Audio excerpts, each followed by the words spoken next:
enthusiasm, but it ultimately comes down to people voting. It's as simple as that. I mean, it's going to be in the hands of people, and they'll get to decide the direction of our country. And we obviously want to see everyone who supports us come out and vote and be enthusiastic about it. And so it's really the final push to make sure everyone is aware there's an election and understands that if they don't vote, how they feel in their opinion. And opinions are great. Having strong opinions are important. But if it doesn't turn into a vote, and the political system in this country doesn't recognize it and doesn't respect it. So it's important people come out and vote, and I hope they will. Senator, you're having a rally with former President Trump this weekend. Can you say why you wanted to bring the president in for the closing stretch here? Obviously, you guys had some pretty tough words for each other during the presidential campaign. Is there... Yeah, what's interesting about that question is if Donald Trump were a Democrat, people would be saying, okay, the election's over, you guys need to work together now for the good of the country. But somehow, because he's a Republican, I'm supposed to fight with him forever. When he was president, and he was the president that our party chose and the nation elected, we got a lot of good things done for Florida. And he was certainly a better president than Joe Biden.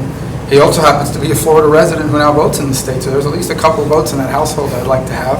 And he's the most well-known and popular Republican in the country, and I think adds a lot of enthusiasm down the stretch, down in Miami-Dade County, which is a big and important county, so we're thrilled that he's coming. At his last rally, or his most recent rally that he had down in Texas, he reiterated his claim that the 2020 election was crooked, a stolen election. You voted to certify that election. Do you have any concerns about him continuing to say that that election was stolen? Look, at the end of the day, I think there are a lot of states who have bad election laws. That doesn't mean it changed the outcome of the election, but I think some of the laws in some of these states should be reformed. But I can tell you that Florida has great election laws, and I'm very confident, not just in our election that we had here in 2020, but the one we're going to have in 2022.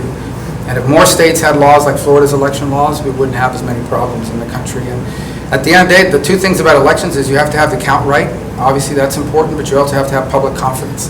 And it doesn't take much to begin to lose public confidence, which is what happens when you inject elements of chaos in any election. So, whether it's that, or in 2018, Stacey Abrams questioning the outcome of the election in Georgia, or in 2016, Democrats saying Trump was illegitimate and that the Russians, I've got their statement saying they hacked the ballot box. I think the important thing is to have good, solid laws that people understand, give us credible elections, and to respect our system of government no matter which way it turns out. And like I said, I'm very confident in Florida's election laws. What would you say to the undecided voter at this time? What are you waiting for to decide? I think the choice is pretty clear. Even if you don't agree with me on every issue, I'm a senator that's gotten things done, one of the most effective senators in Washington. I don't say it. At least two bipartisan, nonpartisan groups say that, including the University of Virginia, including UGov. They all rank. Whether it's 2 VA accountability bills that we've passed, whether it's the burn pit legislation, whether it's writing and passing the PPP program that saved millions of small businesses in this country, whether it's every major piece of legislation dealing with China that's passed over the last 5 years, whether it's the pediatric cancer initiative that today forces pharmaceuticals to conduct clinical trials that could benefit kids with cancer. The list goes on and on. I'd be here all day. Val Demings has never passed anything into law of any significance. She's been there 6 years, has nothing to show for it except a 100% voting record with Nancy Pelosi. That's a pretty clear choice. Schedule for next week, it's going to be pretty crazy for you, right? Well, I'll be tied up through Tuesday, that's for sure. After that, I don't know how the rest of the week will hold. But yeah, we'll be fun. We're trying to get out as many places. It's the final stretch. And at this point, I think really it comes down to just encouraging people to come out and vote, understanding their vote matters. Now, I don't believe in polls. I don't listen to polls, not the ones that I'm winning and not the ones that I'm losing. The poll, if that we've learned anything over the last couple of elections, is that polls can be very wrong. I'll never forget on the eve of the last governor's race here, they had Andrew Gillum up by 7. And that's not the way it turned out, in my view, thank God. So we're just going to assume that these polls are irrelevant, and we just want people to come out and vote, and the rest will be in God's hands. All right? So, what else? Senator, what about inflation? You mentioned that quite a bit. Well, you mentioned it quite a bit in your speech. What you criticize the Democrats for some of their spending. What would Republicans do differently? Obviously, it's too late to take the spending, but you have to deal with inflation two ways: supply and demand. You don't do anything to increase demand by pumping a bunch of money into the economy. The 1.9 trillion is already out the door, but a Republican majority ensures we're never again going to hear about another $4 trillion. The supply side, in the long term, we need to rebuild America's manufacturing capacity. I get it that it's cheaper to make things in some other places, but it's not in our national interest to depend on, and I've been saying this now before inflation. Before the pandemic, I was talking about it this way.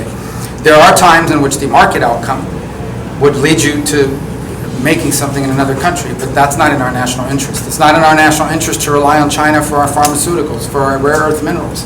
We have to have a manufacturing capacity in this country.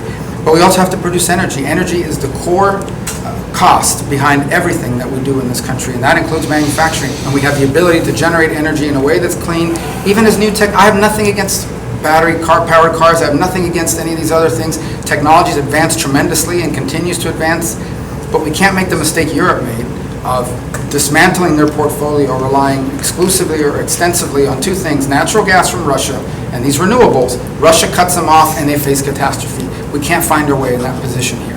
I think it's possible for us to be both good stewards of our environment without destroying our economy. Okay, thank All you right? guys. Thanks, guys. Thank you. Thank you for covering this. Thank you. Thank you.